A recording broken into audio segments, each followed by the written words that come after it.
السلام علیکم، آپ دیکھ رہے ہیں انفوکس. میں ہوں وقاص علی اور میرے ساتھ موجود ہیں فہد حسین صاحب. ناظرین، کل کے پروگرام میں ہم نے تفصیل میں بات کی کہ نئے شروع ہونے والے اس سال میں حکومت کو کون سے بڑے چیلنجز درپیش تھے اور ان سے نمٹنے میں حکومت کس حد تک کانفیڈنٹ نظر آ رہی ہے. آج ہم اپوزیشن کی سیاست اور ان کے اہداف کے حوالے سے بات کریں گے کہ آج کے دن تک اپوزیشن کی سیاست کہاں کھڑی ہے. کیا سال 2022 کا آغاز اپوزیشن جماعتوں کی ٹون میں تبدیلی سے ہوا ہے، اور اگر ہوا ہے تو اس کی وجوہات کیا ہیں؟ حزب اختلاف کی بڑی جماعتوں میں سے مسلم لیگ نون کو اس وقت سیاسی شطرنج کا ایک اہم کھلاڑی سمجھا جا رہا ہے. نون لیگ اپنی چال کس طرح سے چلنے کا سوچ رہی ہے؟ میاں نواز شریف صاحب کی وطن واپسی کی خبریں بھی گردش میں ہیں. کیا 2022 ان کی واپسی کا سال ہو سکتا ہے؟ یہ تمام سوالات ہیں جن پر آج کے پروگرام میں فہد حسین صاحب سے تجزیہ لیں گے. فہد صاحب، سٹارٹ کرتے ہیں آج کے ایونٹ سے. مولانا صاحب نے ایک پریس کانفرنس کی ہے اور اس پہ انہوں نے واضح طور پہ کہا ہے کہ استعفوں والا آپشن ایک سائڈ پہ ہے، اب ہم قومی اسمبلی کو طاقت کے طور پہ استعمال کریں گے اور پھر الیکشن موڈ میں جائیں گے. اگر اس سٹیٹمنٹ کا ہم کمپیریزن کریں ایک سال پہلے کی سٹیٹمنٹ سے، 1 جنوری کو مولانا صاحب نے کہا تھا کہ استعفے دیں اور پرائم منسٹر چلے جائیں، اور ہم استعفے دے رہے ہیں اور ہمیں ضرورت پڑی تو ہم مارچ پنڈی کی طرف کریں گے. تو ایک سال کا یہ جو سفر ہے اس کو آپ کس طرح سے دیکھ رہے ہیں؟ چلیں وکاس، مبارک کو، استعفوں کا معاملہ تو ختم ہوا. ہاں، یہ باب تو ہے، یہ تو بند ہو گیا ہے. بند ہو گیا. اور یہ کب سے شروع ہوا تھا؟ جی، یعنی پی ڈی ایم کے زمانے سے جب انہوں نے وہ پی ڈی ایم کی تشکیل ہوئی اور جلسے جلوس شروع ہوئے تو یہ بات مولانا صاحب نے کرنی شروع کر دی تھی. ستمبر 2020 کی بات ہے. ستمبر 2020. تو بالآخر آج جنہوں نے اس بات کو شروع کیا تھا، جنہوں نے اس کو جو ہے وہ اختتام پہ لے آئے ہیں. بالکل. تو اب میرے خیال میں یہ بات تو سیٹل ہو گئی کہ یا تو یہ اسمبلیاں اپنی مدت پوری کریں گی، اچھا، یا اگر کوئی تبدیلی آنی ہے تو انہی اسمبلیوں کے اندر سے آئے گی. یہ تو کلیئر ہو گیا. وہ جو ایک اپوزیشن کے پاس ایک آپشن تھا جس کے وہ بار بار ذکر کر رہے تھے، جس کو وہ ایک طریقے سے نیوکلیئر آپشن بھی کہتے تھے، کہ آپ چڑھ دوڑیں، یعنی وہ کام جو عمران خان صاحب نے کیا تھا دھرنے میں، کہ آپ چڑھ دوڑیں، اسلام آباد میں ہزاروں کی تعداد میں لوگ آ جائیں، یہاں پہ ایک افراتفری ہو جائے، کوئی بحرانی کیفیت جو ہے وہ پیدا ہو جائے، لا اینڈ آرڈر کی سچویشن ڈیولپ ہو جائے، حکومت جو ہے وہ مفلوج ہو کر رہ جائے، اور پھر استعفے جو ہے وہ اٹھا کر ان کے منہ پہ مارے جائیں، اور تمام تر جو اسمبلی ہے وہ غیر فعال ہو جائے کیونکہ 100-150 بندہ اس کے اندر سے نکل جائے. یہ ہو گیا ختم. اور آج میں خیال ہے اچھا ہوا مولانا صاحب نے بات کر دی. جی، کیونکہ دیکھیں نا، ابھی انہوں نے جو ذکر کیا ہوا تھا کہ جی وہ مہنگائی مارچ کریں گے، آج انہوں نے کہا ہے، میرے خیال آج انہوں نے کہا ہے کہ مہنگائی مارچ ہوگا اور سب پارٹیاں جو ہیں اس پہ آن بورڈ ہیں، لیکن انہوں نے اگلی بات نہیں کی کہ مہنگائی مارچ کس طرح سے ہوگا، وہاں جا کے بیٹھیں گے، دھرنا دیں گے، گورنمنٹ کے جانے تک وہاں بیٹھیں گے یا نہیں بیٹھیں گے. اس حوالے سے وہ سوال کو گول مول کر گئے تھے. دیکھیے نا، گول مول اس لیے کریں گے کیونکہ میرے خیال ہے ان کا گول مول کرنا ہی ان کا جواب ہے. اچھا، پیچھے کیا رہ گیا؟ اگر آپ نے استعفے نہیں دینے ہیں تو آپ آ جائیں اور بیٹھ جائیں اور بیٹھے رہیں. عمران خان صاحب کا جو دھرنا تھا وہ کتنا 120 دن تھا، ایسا کچھ تھا، جی، جو کہتے ہیں 126 دن. کیا ہو گیا اس سے؟ کوئی فرق نہیں پڑا. حالانکہ وہ تو اس وقت آپ دیکھیں کہ عمران خان صاحب کتنے عرصے سے جو ہے وہ پاکستان تحریک انصاف نے موومنٹ شروع کی ہوئی تھی اور ایک مومنٹم بلڈ ہو رہا تھا، اور بہت سارے طاقتور لوگ بھی ان کے پیچھے تھے، اور ہر حوالے سے جو ہے وہ حکومت کو انہوں نے دباؤ میں ڈالا ہوا تھا، اور پھر وہ ریڈ زون کے اندر داخل ہو گئے تھے، اور ان کے ساتھ جناب طاہر القادری صاحب بھی تھے اور ان کے سپورٹر بھی تھے. تو یعنی انہوں نے تو جس طرح کا ایک پورا ایک صورتحال کریٹ کر دی تھی، اس کے باوجود بھی الٹیمیٹلی کیا ہوا؟ ان کو اپنے خیمے شیمے بند کر کر، کرسیاں فولڈ کر کر گاڑی میں ڈال کر واپس جانا پڑا تھا. اور اپنے جب آپ یہ بھی یاد رکھیں، یا سب کو یاد ہوگا کہ اس دھرنے کا جب بالکل جو پیک تھی اس ٹائم بھی، جب دن کے ٹائم کیا ہوتا تھا یہاں پہ؟ خالی ہوتا تھا. پرائم منسٹر صاحب آتے تھے، عمران خان صاحب، اس وقت خالی چیئرز ہوتی، صبح صبح ایک سپیچ کرتے تھے. اور اچھا، اور جو شام کو جب وہ میلہ لگتا تھا تو تب بھی یعنی کتنے ہوتے ہیں، کوئی یعنی سینکڑوں کی تعداد میں لوگ ہوتے ہوں گے. یہ تو نہیں کہ ہر رات جو ہے وہ وہاں پہ دسیوں ہزاروں لوگ جمع تھے. تو اس لیے میرے خیال میں اپوزیشن کو اور خاص طور پہ مولانا صاحب کو بھی بالآخر وہ چیز سمجھ آ گئی جو پیپلز پارٹیوں نے 6-8 مہینے سے کہہ رہی تھی کہ الٹیمیٹلی اگر آپ نے کچھ کرنا ہے تو وہ آپ نے اس نظام کے تھرو ہی کرنا ہے، نمبرز گیم میں کرنا ہے، یا ان لوگوں کو ساتھ ملا کر کرنا ہے جن کو ملانے کے بعد جو ہے اس ملک میں کوئی تبدیلی آتی ہے۔ تو اب صورتحال کچھ اس طرح کی بن گئی ہے کہ میرے خیال میں اب جو ہے وہ اگر سیاست ہونی ہے تو وہ تو یا تو پارلیمنٹ کے اندر کے نمبرز کی ہوگی یا پھر سڑکوں پہ الیکشن کیمپین کی شکل میں ہوگی۔ ٹھیک ہے، اچھا یہ جو مہنگائی مارچ کی بھی بات ہو رہی ہے 23 مارچ کو، اور اس سے پہلے 2021 میں بھی کہہ رہے تھے کہ جب پیٹرول کی پرائسز بڑھتی تھیں تو اپوزیشن رہنما کہتے تھے کہ حکومت کو گھر چلے جانا چاہیے، ان سے کام نہیں ہو رہا۔ تو یہ جو شور شرابہ ہے اس کا سلوشن ان کے پاس کیا ہے؟ پیپلز پارٹی کو اگر ہم دیکھیں تو اس وقت 19 پوائنٹ کچھ تھا مہنگائی ریشو، ان کے پاس سلوشن تو اس وقت بھی نہیں تھا، معاشی حالات اس وقت بھی خراب تھے، تو آج ایسا کیا ان کے پاس ہے کہ یہ سارا معاملات ٹھیک کر سکتے ہیں، حالات ٹھیک کر سکتے ہیں؟ اپوزیشن کے بعد کب کو سلوشن ہوتا ہے شور کرنے کے علاوہ؟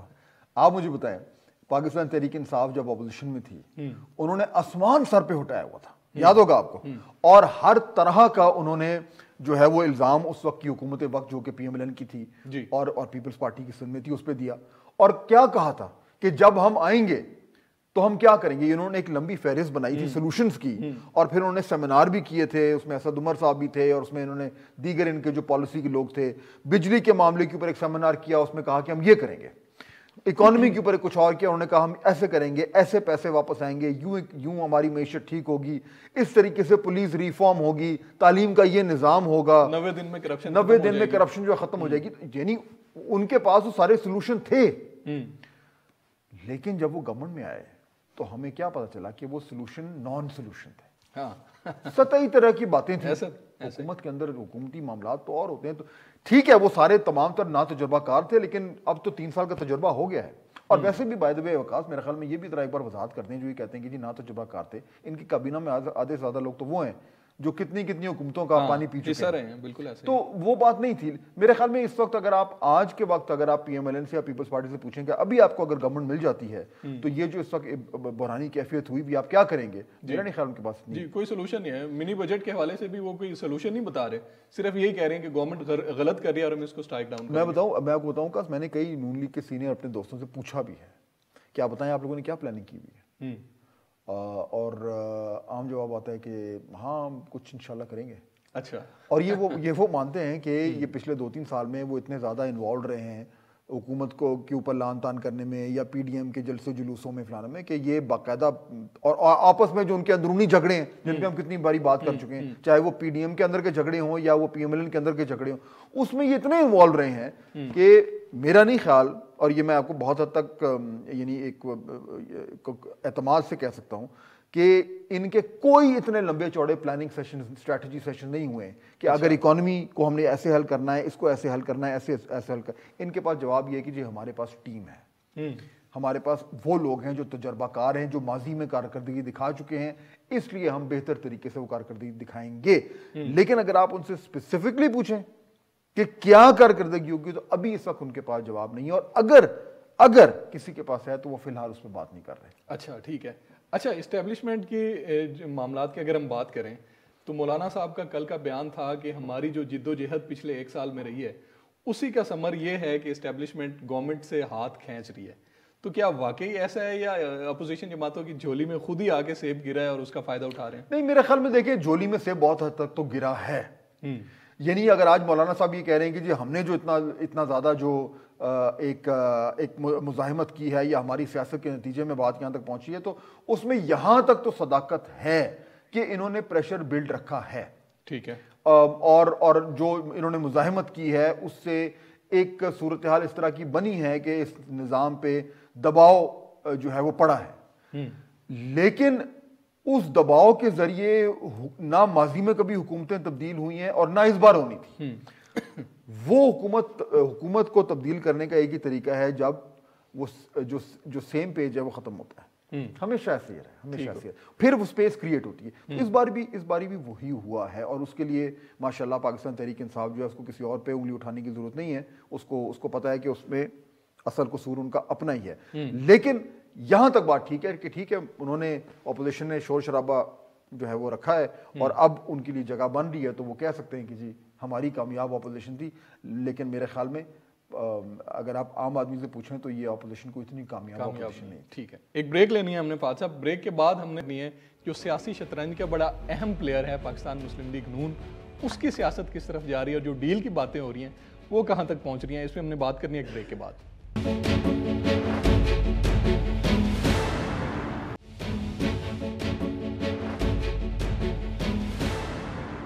ویلکم بیک ناظرین. فہد صاحب, اگر نون لیگ کی سیاست کو دیکھیں اور 2022 میں جو ان کی سیاست ہونے جا رہی ہے تو ان کے لیے بڑے اہداف آپ کو کیا نظر آ رہے ہیں کہ نون لیگ کس چیز پہ نظر رکھ کے بیٹھی ہے کہ 2022 میں ہم نے یہ اچیو کرنا ہے؟ دیکھیے میرے خیال میں نون لیگ کے اندر ایک ڈیبیٹ یہ چل رہی ہے, اور ڈیبیٹ یہ ہے کہ کیا ان کو اس وقت کوئی اس طرح کی ڈیل سوٹ کرتی ہے جس کے نتیجے میں 2022 میں الیکشن ہو جائے. اچھا, ابھی اگر آپ اس وقت کی صورتحال دیکھیں تو آج میرے خیال ہے احسن اقبال صاحب نے بھی ایک بیان دیا ہے. انہوں نے کیا کہا ہے اس میں؟ انہوں نے کہا ہے کہ 2022 الیکشن کا سال ہے, نون لیگ ہی آئے گی سامنے اور میاں نواز شریف صاحب بھی وطن واپس آئیں. اچھا, اب آپ دیکھیے کہ اس سے چند دن پہلے جب ایاز صادق صاحب لندن سے آئے تھے اور انہوں نے بھی ایک ٹیلی ویژن چینل میں اس طرح کی بات کی تھی جی, اور انہوں نے کہا تھا کہ میاں نواز شریف صاحب کی واپسی جو ہے وہ ہونے والی ہے, اور بڑے خوش نظر آ رہے تھے. اس کے بعد کچھ نون لیگ کے لوگوں نے اس وقت کہا تھا کہ یہ ہماری پارٹی پالیسی نہیں ہے, یا صادق صاحب کا یہ خیال ہو سکتا ہے, کیونکہ اس ٹائم تک نون لیگ میں یہ کلیئرٹی نہیں تھی. ہوا یہ ہے کہ پچھلے کچھ عرصے میں میرے خیال میں نون لیگ کو کی اعلیٰ قیادت کو بھی اس بات کا اب اندازہ ہو گیا ہے, یا انہیں بتایا گیا ہے, یا ان سے مشاورت ہوئی ہے کہ معاملات اس طرف جا رہے ہیں کہ شاید کوئی نہ کوئی کہانی بن جائے نون لیگ کی. کل شاہد خاقان عباسی صاحب نے ایک ٹی وی پروگرام میں بھی یہ بات. اچھا, کیا انہوں نے کیا بولا؟ انہوں نے یہی کہا کہ میاں صاحب کے آنے کا سال ہے یہ. اچھا, اب دیکھیں یہ جو سارے اہم لوگ ہیں نا, ایاز صادق صاحب ہو گئے, احسن اقبال صاحب ہو گئے, شاہد خاقان عباسی صاحب ہو گئے, یہ سب سے سینئر ترین ان کی لیڈرشپ ہے. اور اگر یہ بات کر رہے ہیں, اور احسن اقبال صاحب تو سیکرٹری جنرل بھی ہیں جماعت کے, تو اگر یہ بات کر رہے ہیں تو اس سے کم از کم یہ تو ظاہر ہوتا ہے کہ نون لیگ کی پلاننگ میں 2022 جو ہے وہ اب ایک امپورٹنٹ چیز ہو گئی ہے, اور انہوں نے اپنے طور پر تیاری شروع کر دی. اب وہ کس بنیاد پہ یہ بات کر رہے ہیں کہ الیکشن ہونے والے ہیں یا میاں صاحب آنے والے ہیں؟ ظاہر بات ہے یہ بات ابھی پبلک نہیں ہوئی ہے. ٹھیک ہے, ہم اس پہ بات کرتے رہے ہیں اور بھی دیگر لوگ بات کریں, اور میں بھی آپ سے یہ کچھ پچھلے پروگراموں میں یہ ذکر کر چکا ہوں کہ آثار ایسے لگ رہے ہیں کہ کوئی بات چل رہی ہے اور عین ممکن ہے کہ کوئی نہ کوئی انڈرسٹینڈنگ ہو جائے نون لیگ کی, جس کے نتیجے میں پھر میاں نواز شریف صاحب کی واپسی ہو اور الیکشن کیسے ہوں گے؟ الیکشن کا صرف ایک طریقہ ہے. ایک تو ہم نے پہلے بات کی تھی کہ جی یا تو پرائم منسٹر جو ہیں وہ خود ڈیزالو کر دیں, وہ ابھی تک تو نظر نہیں آ رہا. کل کو عمران خان صاحب کوئی بھی سرپرائز کر سکتے ہیں, لیکن ان خود اگر وہ ڈیزالو کرتے ہیں تو اس لیے بھی نقصان ان کو بظاہر لگتا ہے, کیونکہ اس وقت تو جو حالات ہیں ملک میں اس میں پاکستان تحریک انصاف کے بڑے مسائل ہیں, اور بڑی اچھی طرح ان کو آئیڈیا بھی ہے, بڑی اچھی طرح گراؤنڈ سچویشن چل رہی ہے. کے پی میں الیکشن ہو کے انہوں نے دیکھ لیے, بائی الیکشن جتنے ہوئے ہیں اس میں شاید وہ 14 میں سے 13 سیٹیں جو ہے وہ اپوزیشن لے گئی ہے. کبھی آپ نے سنا تھا یہ ماضی میں ایسا ہوا ہو کہ بائی الیکشن حکومت اس طرح ہاری ہو؟ اور اب کے پی کا الیکشن ہونے جا رہا ہے, پھر بلدیاتی الیکشن پنجاب میں ہونے. تو پاکستان تحریک انصاف کے حالات اچھے نہیں ہیں. اگر وہ انہوں نے خود اسمبلی ڈیزالو کی تو پھر تو وہ اپنے پیر پہ کلہاڑی مارنے کی بات ہوگی کہ جناب اتنی ہائٹ آف ان پاپولیرٹی پہ اگر وہ واپس مینڈیٹ لینے جا رہے ہیں. اچھا, اگر وہ خود نہیں کرتے تو پھر دوسرا آپشن یہ ہے کہ اس گورنمنٹ کے اندر, پارلیمنٹ کے اندر کوئی تبدیلی آئے, نمبرز آگے پیچھے ہوں, ایک نئی گورنمنٹ آئے اور وہ ڈیزالو کر دیں. اب یہ تمام طور فارمولے ہیں, مختلف ایکویشنز ہیں, مختلف آپشنز ہیں جن پہ بار بار جو ہے وہ اپوزیشن کے اندر جو ہے یہ گفتگو ہو رہی ہے. ہمیں نہیں معلوم اس وقت کہ کیا ہوگا, لیکن اگر الیکشن ہوتا ہے تو پھر نون لیگ کی یہ کیلکولیشن ہے کہ جی اس وقت الیکشن کے نتیجے میں اگر وہ گورنمنٹ میں آتے ہیں تو اس طرح کی صورتحال کو وہ سنبھال لیں گے, پہلی چیز. دوسرا جو ڈیبیٹ ہو رہی ہے وہ یہ ہے کہ اچھا اگر الیکشن نہیں ہوتے اور اگر ہم 2023 تک جانے دیں, ان کو مینڈیٹ کو پورا کرنے دیں, تو پھر کیا ہوگا؟ تو پھر وہ لوگ جو اس چیز کے حامی ہیں کہ ابھی آپ کو ڈیل نہ کریں, ٹھیک ہے, ان کا یہ منطق ہے کہ اگر آپ جانے دیں ان کو تو یہ حکومت اور زیادہ کمزور ہوگی, کیونکہ اقتصادی حالات تو بہتر نہیں ہونے جا رہے, اور کمزور ہوگی. پی ایم ایل این کا جو گراف ہے وہ اور چڑھے گا, اور بغیر ڈیل کیے ہوئے اگر وہ اگلے سال وقت پہ الیکشن میں جاتے ہیں تو ان کی پوزیشن اور مستحکم ہوگی, اس کی بجائے کہ ابھی وہ اس وقت آئیں. اب یہ بحث ہے یہ نون لیگ کے اندر اور اپوزیشن میں بھی جاری ہے. میرا خیال ہے پیپلز پارٹی تو چاہتی جلدی الیکشن ہو جائے, لیکن نون لیگ میں کچھ حد تک اب یہ کلیئرٹی نہیں ہے. لیکن ایک چیز جو کلیئر ہے جی وہ یہ ہے کہ نون لیگ کو یہ اندازہ ہو گیا ہے کہ اب ان کا جو اپر ہینڈ آ رہا ہے. کیوں؟ کیونکہ ان کے معاملات ادھر بہتر ہو رہے ہیں جہاں پہ پہلے معاملات خراب تھے, اور اس سے ان کے لیے تھوڑی تھوڑی راہ کھلتی جا رہی ہے. ٹھیک ہو گیا. اسی میں ایک بڑا امپورٹنٹ کویسچن ہے, آئی نو اٹس ٹو ارلی کہ آپ سے یہ میں پوچھوں, لیکن ایک سوال بنتا ہے کہ اگر الیکشن 2022 میں ہوتے ہیں یا 2023 میں ہوتی ہیں اور نون لیگ مرکزی قیادت کے طور پہ سامنے آتی ہے, تو پھر کیا صورتحال بن سکتی ہے اس سینیریو میں اگر شہباز شریف صاحب پی ایم کے کینڈیڈیٹ ہوتے ہیں یا مریم نواز صاحبہ ہوتی ہیں؟ دیکھیے اس وقت تو ہر طرف شہباز شریف صاحب کی بات ہو رہی ہے. اچھا اس کی دو وجوہات ہیں. ٹھیک ہے. پہلی وجہ تو جو سب سے آبویس وجہ ہے وکاس, وہ تو یہ ہے کہ دیکھیے اس وقت میاں نواز شریف صاحب تو ڈسکوالیفائڈ ہے اور مریم صاحبہ کے کیسز چل رہے ہیں, تو وہ بھی ابھی قانونی طور پر وہ الیکشن میں حصہ نہیں لے سکتی. اگر وہ الیکشن میں حصہ نہیں لے سکتی تو ظاہر بات ہے وہ پھر پرائم منسٹر کی کینڈیڈیٹ نہیں ہو سکتی ابھی تک یہ ہے. ٹھیک ہے. ہاں کل کو کیسز ختم ہو جائیں گے تو وہ بات کی بات ہے. تو پہلا تو آپشن یہ ہے نا کہ اگر الیکشن 2022 میں ہو گئے جس طرح کہ احسن اقبال صاحب نے کہا ہے اور دیگر لوگ کہہ رہے ہیں, اور تب تک مریم صاحبہ کے یا میاں نواز شریف صاحب کے کیسز کا فیصلہ نہیں ہوا, جو کہ ظاہر بات ہے آپ کو پتا ہے قانون یہاں پہ قانونی کارروائی جو ہے اس کی پیس کیا ہوتی ہے, تو پھر تو ان کے پاس آپشن ہے شہباز شریف صاحب کا. ٹھیک ہے, شاید خاقان عباسی صاحب بھی پرائم منسٹر رہ چکے ہیں, لیکن وہ خود کہہ چکے ہیں کہ ہمارے بالکل شہباز شریف صاحب کینڈیڈیٹ ہوں گے.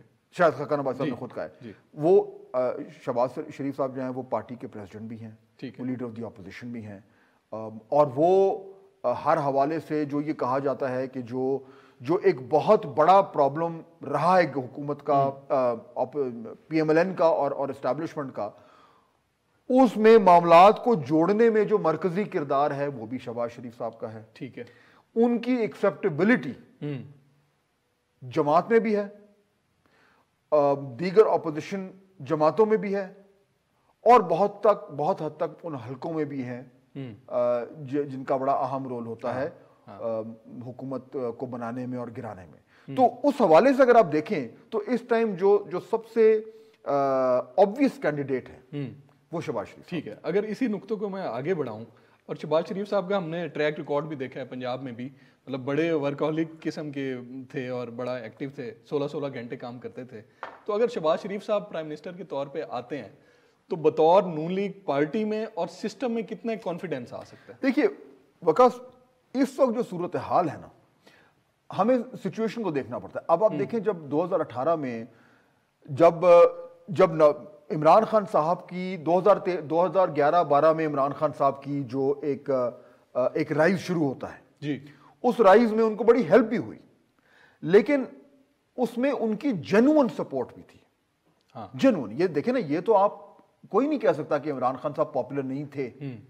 آج کل ان کی پاپولیرٹی کے مسائل ہیں, لیکن he was a popular leader. ایسا ہی. اور ان کی پاپولیرٹی جو تھی وہ اس وجہ سے تیزی سے بڑھی کیونکہ اس وقت جو لوگوں نے دیکھا جا کہ اتنے سالوں سے یہ دو جماعتیں ہیں وہ آپس میں باریاں لے رہی ہیں, یہ بات بھی ٹھیک ہے. تو اس وقت کی صورتحال ایسی تھی کہ عمران خان صاحب جیسے شخص کا پروفائل جو ہے وہ ایک آبویس ایک بڑا ہونا شروع ہو گیا, لوگوں کی ضرورت تھی. صحیح ہے. آج کے دن لوگوں کی ضرورت کیا ہے؟ اس وقت جہاں پہ آپ جاتے ہیں لوگوں کا سب سے بڑا رونا کیا ہے کہ حالات بڑے خراب ہیں. ایسا ہی. ملک نہیں چل پا رہا. ان کی نیت بڑی اچھی ہے لیکن کام نہیں ہو رہا. معیشت جو ہے وہ آئے دن جو ہے وہ کمزور سے کمزور تر ہوتی جا رہی ہے, اور دیگر جو معاملات ہیں گورننس کے وہ نہیں ہو پا رہے. تو اس وقت اصل چیز ہے ملک کو چلانا, کارکردگی دکھانا, ایک اچھی پرفارمنس لے کے آنا. یہ وہ مومنٹ ہے کہ آپ کو اس وقت ایک ایسا شخص چاہیے جو میرے خیال میں اسی لیے شہباز صاحب کا نام بار بار آ رہا ہے, جس کا ٹریک ریکارڈ ہو کام کرنے کا. ٹھیک ہے. اور اس میں دو رائے ہو سکتی ہے کہ شہباز صاحب نے جس طریقے سے کام کیا ان کا سٹائل کیا تھا, یا وہ جو ہے وہ بڑا سینٹرلائز قسم کی گورننس کرتے ہیں. لیکن اگر آپ موازنہ کرتے ہیں کہ دوسرے لوگوں سے, تو اس میں تو کوئی شک نہیں کہ پنجاب میں واقعی میں باقی جگہوں سے بہت بہتر کام ہوا ہے. بالکل ایسے. تو یہ جو وقت کی ضرورت اس وقت مجھے لگ رہا ہے جو بن رہی ہے ایک ایسے شخص کی ہے لوگ چاہتے ہیں کہ ایک ایسی گورنمنٹ آئے جو سر نیچا کرے, صحیح ہے, بول زیادہ نہ بولے, بڑھ کے کم مارے, ٹھیک ہے, اور کام زیادہ کرے. ٹھیک ہو گیا. اس پہ میں نے مزید گہرائی میں جانا ہے, ایک بریک لینی ہے, اور بریک کے بعد آپ سے پوچھنا ہے کہ جو اس وقت ملک کے حالات چل رہے ہیں اس میں حالات پاکستان کے کیسا کر رہے ہیں کہ کس قسم کا پرائم منسٹر آنا چاہیے. مزید ڈیٹیل میں اس پہ آپ سے بات کرنی ہے ایک بریک کے بعد.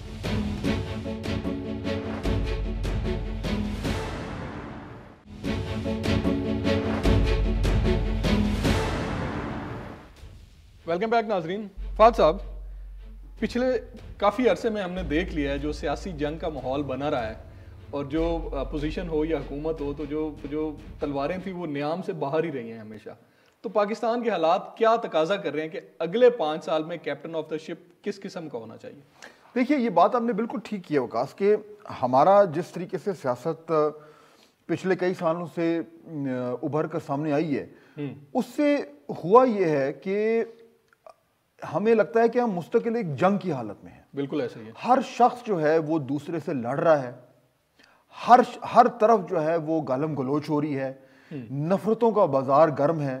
پارلیمنٹ میں جو ہے وہ لڑائی جھگڑے کے علاوہ کچھ نہیں ہو رہا. ایسا ہی ہے. چاہے وہ پریس کانفرنسز ہوں, چاہے وہ میڈیا کے ٹاک شوز ہوں, چاہے وہ دیگر بیانات ہوں, صرف اور صرف جو ہے وہ ایک اختلاف اور جنگ و جدل ہے, الزامات ہیں بالکل, اور کام پہ فوکس نہیں ہے. اور اس کا نتیجہ کیا ہوا؟ نتیجہ یہ ہوا کہ آج ہم ایسی جگہ پہ کھڑے ہوئے ہیں کہ ہر شخص یہ کہہ رہا ہے کہ ملک کے حالات جو ہیں وہ بد سے بدتر ہوتے جا رہے ہیں.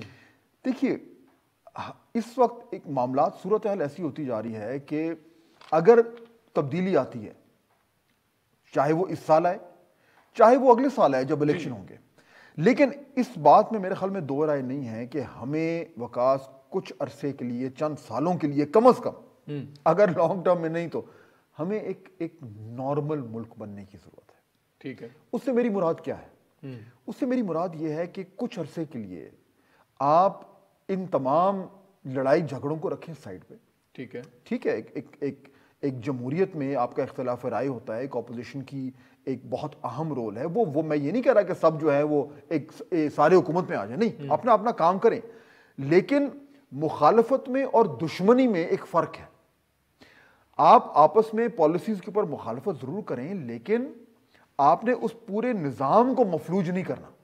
تو ہمیں کس طرح کی اب ضرورت آ رہی ہے کہ ہمارے 4-5 سال کم از کم ایک ٹرم ایسا ہو کہ حکومت اور اپوزیشن جو ہے وہ ان میں ایک بنیادی اتفاق رائے ہو کہ ہم نے نظام کو چلانا ہے. ٹھیک ہے. ہم نے سیاسی بنیادوں پہ احتساب نہیں کرنا. ہمیں کریڈیبل نظام چاہیے احتساب کا.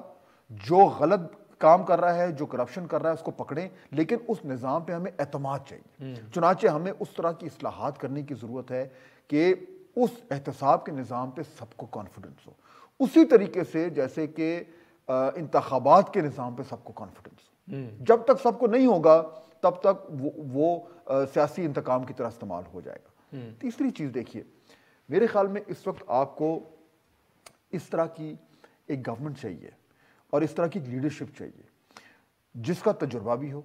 ٹھیک ہے. جس کو نظام جو آ کے نا اب ایکسپیریمنٹیشن نہ کرے. ہم اب ایکسپیریمنٹیشن افورڈ نہیں کر سکتے. ہم نے دیکھ لیا. دیکھیے, آپ نے پہلے 3-4 بڑے اپنے پرابلمز کو آئیڈینٹیفائی کرنا ہے. آپ 5 سال میں پاکستان کے سارے مسائل حل نہیں کر سکتے. آپ کو فوکس کی ضرورت ہے. آپ نے 3-4-5 بڑے ایشوز کو آئیڈینٹیفائی کرنا ہے. صحیح ہے. پھر آپ نے اس کا پلان بنانا ہے, پلان شیئر کرنا ہے, ٹیم اس میں اسائن کرنی ہے, اس کے آؤٹ کمز, اہداف, ٹارگٹ سیٹ کرنے ہیں, اس کی ٹائم لائنز بنانی ہیں, اور پھر آپ نے آستینے چڑھا کر ان کے اندر چھلانگ مار دینی. اور آپ نے پھر سر نیچا کر کے, اور آپ نے نہ آپ نے ادھر دیکھنا ہے نہ آپ نے ادھر اپنے کام کو لگنا, آپ نے وہ کام کرنا ہے. تو میرا یہ ماننا ہے کہ آپ یہ جو باقی تمام تر جو سیاستیں ہیں, جو لڑائی جھگڑے ہیں, اور آپ نے 5 سال کے لیے آپ لیں ٹائم آؤٹ, اور آپ کہیں کہ جی یہ ہم نے اس حکومت کو آپ نے واپس اپنی پٹری پہ, اس ملک کو پٹری پہ لانا ہے. آپ دیکھیے وقاص کہ آپ کے آس پاس کیا ہو رہا ہے. یعنی آپ چلیں مغرب کو چھوڑیں, آپ اپنے مسلمان ممالک میں آپ دیکھیں, آپ دیکھ رہے ہیں کہ مڈل ایسٹ میں کیا ہو رہا ہے, کس طریقے سے گلف کنٹریز جو ہیں وہ اپنے آپ کو, بھائی وہ بھی تو اسلامک نیشنز ہی ہیں نا, ان کا وہ اپنے نظام کو کیسے بہتر کر رہی ہیں, وہاں پہ اتنی سرمایہ کاری کیوں ہو رہی ہے. سعودی عربیہ کو دیکھیں, وہاں پہ تبدیلی آ رہی ہے ہر طرح کی. تو پاکستان اس دوڑ میں اگر اب اسی طرح انہی چیزوں میں پڑے رہے تو اس دوڑ میں ہم رہ جائیں گے پیچھے. ایسا ہی ہے. اور اتنے پیچھے رہ جائیں گے کہ یہ تمام دنیا ہم سے آگے نکل جائے گی. تو اس لیے تھوڑا سا ہمیں نارمل ہونا ہے. نارمل سی کیا ہے وقاص؟ نارمل سی یہ کہ آپ کو اپنے نظام پر اعتماد ہو. ہر شخص کو یہ پتا ہو کہ جی حکومت میرے لیے کام کر رہی ہے.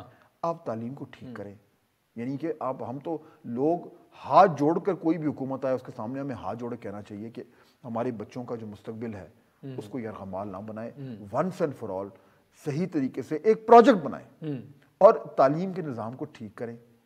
جو آپ کی اکانومی ہے اس کو طریقے سے لے کر چلیں. جو آپ کی سوشل سوسائٹی کے اندر جو یہ ایک عدم جو ہے وہ انٹالرنس جو ہر طرف آپ کے پھیلتی جا رہی ہے, اس کو ہمیں ڈیل کرنے کی ضرورت ہے. تو ایک نارمل کنٹری بننے کے لیے ہمیں ایک بورنگ حکومت چاہیے جو سیاست کم کرے اور کام زیادہ. ٹھیک ہے. اور اگر کوئی پالیسیز میں, گورنمنٹ کی پالیسیز میں جھول بھی نظر آتا ہے تو سیاسی مخالفین یہ نہ کریں کہ ہم آئیں تو ہم ٹھیک کر دیں گے. ان کے پاس آلٹرنیٹ سولوشن ہونا چاہیے جس کو بیٹھ کے ڈسکس کیا جائے گورنمنٹ کے ساتھ. دیکھیے یہ بات ٹھیک ہے آپ کی. اب دیکھیں نا, میں اور آپ تو ہم آئیڈیل سچویشن میں چلے گئے. اب ہمارے پاس آئیڈیل سچویشن نہیں ہے, لیکن میرے خیال میں پاکستان میں جو بھی تھوڑے سوچنے والے لوگ ہیں, جنہوں نے یہ اس سیاسی نظام کو بڑے قریب سے دیکھا اور اندر سے دیکھا ہے, میرے خیال میں ان کو بھی ابھی احساس ہو گیا ہے اور جو اسٹیبلشمنٹ ہے اس کو بھی احساس ہو گیا ہے. وقاص یہ ملک ہے تو ہمیں, ایسا ہی, اس ملک کے ساتھ آپ مذاق نہیں کر سکتے. اور اب ہمارے پاس ٹائم نہیں, ہم یہ نہیں کہہ سکتے کہ جی ابھی ہم کرتے ہیں پھر انشاءاللہ 10 سال بعد دیکھیں گے. اور وہ 10 سال بعد ٹائم ختم ہو گیا. بہت ایکسپیریمنٹس ہم نے کر لی ہیں, ہر چیز کر کے دیکھ لی. ابھی آپ کو ایک نارمل طریقے سے ہر ٹیمپریچر نیچے کرنا ہے. صحیح ہے. ٹھنڈا کریں, ہر چیز کو ٹھنڈا کریں. ٹھیک ہے. اور بیسک چیزوں میں جو ہے وہ جو سارے سٹیک ہولڈرز ہیں ان کو آن بورڈ لائیں. دیکھیے اصلاحات وہی ہوتی ہیں جن پہ سب اگری کریں, اور اس کے بعد جو ہے وہ مین سٹریم کا حصہ بنے, گلوبل مین سٹریم کا حصہ بنے.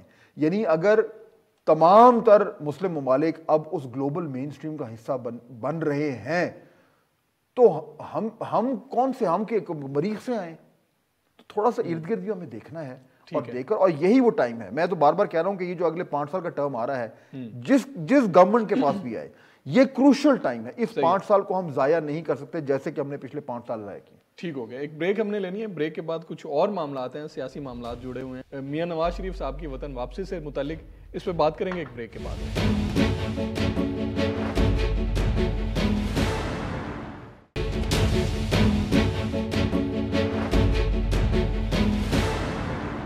ویلکم بیک ناظرین. فات صاحب, شروع میں بھی ہم نے بات کی ہے, احسن اقبال صاحب نے بھی اسٹیٹمنٹ دی میاں صاحب کی وطن واپسی کی. اس سے پہلے دیگر جو ان کے رہنما ہیں وہ بھی دے چکے ہیں. اب یہ بات نہیں ہو رہی کہ ڈاکٹرز اجازت دیں گے تو میاں صاحب آئیں گے. اب بات ہو رہی ہے کہ میاں صاحب آ رہے ہیں. میاں صاحب اگر آ رہے ہیں تو وہ اسے رینڈملی تو نہیں فلائٹ پکڑیں گے اور آ جائیں گے. کچھ گارنٹیز ہوں گی, کچھ چیزیں ہوں گی. تو کس قسم کی گارنٹی میاں صاحب کے ذہن میں ہو سکتی ہے کہ وہ ان کو ملے تب وہ وطن واپس آ سکتے ہیں؟ دیکھیے میرے خیال میں یہ بات تو کلیئر ہے کہ جو قانون کا تقاضا ہے وہ تو پورا ہونا ہے, اور وہ یہ ہے کہ میاں صاحب جب واپس آئیں گے تو وہ جیل جائیں گے. ٹھیک ہے. اب وہ جیل جانے کے بعد کیا عدالتوں کے ذریعے ان کو کوئی ریلیف مل سکتا ہے؟ ظاہر بات ہے کہ میاں نواز شریف کا یہ ایک کنسسٹنٹ ان کی یہ پوزیشن رہی ہے کہ میرے ساتھ جو کچھ بھی ہوا ہے وہ غلط ہوا ہے. جس طریقے سے میرے کیسز کے ذریعے مجھے کنوکٹ کیا گیا ہے وہ ناانصافی ہوئی ہے, اور اس کے لیے اس کا ایک قانونی طریقہ ہے, اس کی اپیلز ہیں, اس کی تو میرے خیال میں جو کچھ بھی ہوگا, میں نہیں کہہ سکتا کہ کوئی عدالتوں کے ساتھ کوئی ڈیل ہوگی. عدالتوں کے ساتھ تو ڈیل نہیں ہو سکتی. تو یہاں پہ ہم یہ بات صرف کر سکتے ہیں کہ این ممکن ہے کہ ان کی جو ایک عدالتی پروسیس ہے وہ آگے بڑھے گا, اور شاید ان کو اعتماد ہے کہ ان کو ریلیف ملے گا اس کے ذریعے. لیکن جو مجھے جہاں تک سیاسی طور پر چیز سمجھ آتی ہے وہ یہ ہے کہ یہ کم از کم ان کو گارنٹی ضرور ہوگی کہ اگر وہ آ رہے ہیں تو ان کے آنے کے بعد ان کو اور ان کی جماعت کو ایک لیول پلینگ فیلڈ ملے گا. یہ گارنٹی وہ مانگ بھی رہے ہیں, اور شاید اگر ان کی واپسی پکی ہوتی ہے تو پھر ہم یہ اخذ کر سکتے ہیں کہ ان کو یہ گارنٹی ملی ہے کہ آپ کو ایک لیول پلینگ فیلڈ ملے گی. ٹھیک ہے. اور اگر وہ جیل میں چلے بھی جاتے ہیں تو یہ کوئی گھاٹے کا سودا نہیں ہوگا، کیونکہ اگر آج نون لیگ یہاں کھڑی ہے اور یہاں پہنچ جاتی ہے اور میاں صاحب جو ہے وہ اس مقصد کے لیے جیل میں چلے جاتے ہیں تو اسے کوئی ان کو زیادہ نقصان نہیں ہوگا. میرے خیال میں دیکھیے جیل جانا جو ہے وہ ان کے لیے ان کا ایک سیاسی فیصلہ ہوگا. میں اس لیے کہہ رہا ہوں کیونکہ واپسی اگر ان کی ہوگی تو انہیں معلوم ہے کہ انہوں نے جیل جانا ہے جی، اور وہ جب واپسی کریں گے تو وہ اس میں اس کی جو سیاسی ٹائمنگ ہے وہ بڑی کرٹیکل ہوگی. صحیح ہے. اور یہ بات آپ کی درست ہے کہ وہ تبھی واپس آئیں گے جب انہیں لگے گا کہ مجھے اس طرح کی ایک لیول پلینگ فیلڈ مل رہی ہے، چاہے وہ الیکشنز کے ذریعے ہو چاہے وہ کسی اور ذریعے ہو، کہ ان کی جماعت جو ہے اس کی واپسی کے امکانات روشن ہو رہے ہیں اور ان کے آنے سے ان کی جماعت کی سیاسی پوزیشن مزید مستحکم ہوگی. ہاں یہ چیز ہے. سر آخری 2-3 منٹ ہیں، پیپلز پارٹی کی سیاست کے حوالے سے بھی ہم نے بات کرنی ہے. شروع میں یہ بہت سے لوگ یہ کہہ رہے ہیں کہ جو پی ڈی ایم میں دراڑ پڑی ہے اس کی وجہ آصف زرداری تھے اور زرداری صاحب نے اسٹیبلشمنٹ کے کہنے پہ یہ سب کیا ہے. اگر ایسا ہی ہے تو پیپلز پارٹی کو اس کے بدلے میں آج کے دن تک کیا ملا؟ دیکھیے پاکستان پیپلز پارٹی نے اچھی مزدار قسم کی سیاست کی ہے، عقل و دانش سے کی ہے. اچھا. اور انہوں نے اس سے کم از کم اپنا یہ فائدہ تو اٹھایا ہے کہ آپ دیکھیے کہ ان کے خلاف جو قانونی کارروائیاں تھیں وہ کچھ حد تک ماند پڑی ہوئی ہیں. ہمیں روز سننے کو نہیں ملا، یہ نہیں کہ ختم ہو گئی ہیں، لیکن تو یہ اتنا تھوڑا بہت پاکستانی نظام میں کچھ لو اور کچھ دو کی بنیاد پہ یہ معاملات تو چلتے ہی ہیں. تو یہ تو انہیں چھوٹا سا ٹارگٹ پیپلز پارٹی، میرا نہیں خیال کتنا چھوٹا ہوگا. میرے خیال میں وہ شروعاتی بڑا زرداری صاحب بڑا سوچتے ہیں. اب سوال یہ پیدا ہوتا ہے کہ وہ جو وہ سوچ رہے تھے وہ ان کی سیاست رنگ لائے گی کہ نہیں لائے گی. اچھا. ان کی سیاست رنگ تب لائے گی جب نون لیگ کے ساتھ کچھ بات نہ بنے، تو پھر ان کی سیاست رنگ لائے گی، کیونکہ وہ بڑا سوچ رہے ہیں. اگر نون لیگ کے ساتھ کچھ بات بن گئی اور نون لیگ کو وہ اس طرح کی لیول پلینگ فیلڈ مل گئی اور ان کو وہ الیکشن مل گئے جو وہ چاہ رہے ہیں، تو پھر زرداری صاحب کا وہ گیم پلان نہیں بن پائے گا جو وہ چاہ رہے ہیں. لیکن اگر نون لیگ سے کچھ معاملات نہیں بنتے اور بات گھوم پھر کر جوڑ توڑ پہ ہی آتی ہے، تو پھر جوڑ توڑ کے تو آپ کو پتا ہے پھر ماہر کون ہے. ٹھیک ہو گیا سر، ٹائم ہمارے پاس ختم ہو گیا. اب یہ جو ڈیل اور ڈھیل کی سیاست ہے اس میں پیپلز پارٹی کا 2022 میں ہو جائے گا کہ وہ ایک سیکنڈ آپشن کے طور پہ کھڑے ہیں، تو وہ حالات کو کس طرح سے جو ہے نا اپنے حق میں کر سکتے ہیں. ٹائم ہمارے پاس ختم ہو گیا. بہت شکریہ. امید ہے آپ کو آج کا پروگرام پسند آیا ہوگا. اللہ حافظ.